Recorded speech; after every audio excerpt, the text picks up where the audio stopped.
టాలీవుడ్ ముద్దుగుమ్మ నభా నరేష్ గురించి ప్రత్యేకంగా చెప్పనక్కర్లేదు. ఇస్మార్ట్ శంకర్ సినిమాతో మంచి పేరు ప్రఖ్యాతులు సంపాదించుకున్న నభా నరేష్ ఇప్పుడు అవకాశాల కోసం ఎదురు చూస్తోంది.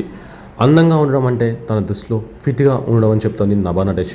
అందుకు తాను ప్రతిరోజు 2 గంటలు జిమ్లో గడిపేందుకు ఇష్టపడతానని వెల్లడించింది. రెగ్యులర్గా ఒకే రకమైన వ్యాయామాలు చేస్తే నభాకు బోర్ కొడుతుందట.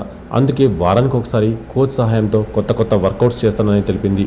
ఇక నభా నరేష్కు యాక్సిడెంట్ అయిన విషయం తెలిసిందే. ఆమె భుజానికి సర్జరీ కూడా జరిగింది. ఆ టైంలో వ్యాయామం విలువ తనకు తెలిసొచ్చిందని చెప్తుంది నభా. తను ఫిట్గా ఉండడం వల్ల గాయం నుంచి త్వరగా కోలుకోగలిగినని, ఫిట్నెస్ను కూడా కోల్పోలేదని స్పష్టం చేసింది. అందుకే ఇప్పటికీ రోజు వ్యాయామం చేస్తానని, దానితో యోగా కూడా ప్రాక్టీస్ చేస్తానని అంటుంది నభా నరేష్.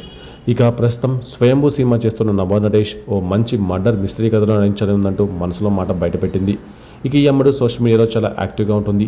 ఎప్పటికప్పుడు తన క్యూట్ పిక్స్ షేర్ చేస్తుంటుంది. ఇప్పుడు పిజ్జా పార్టీ అంటూ హాట్ ఫోటోలు షేర్ చేయగా వైరల్ అవుతున్నాయి.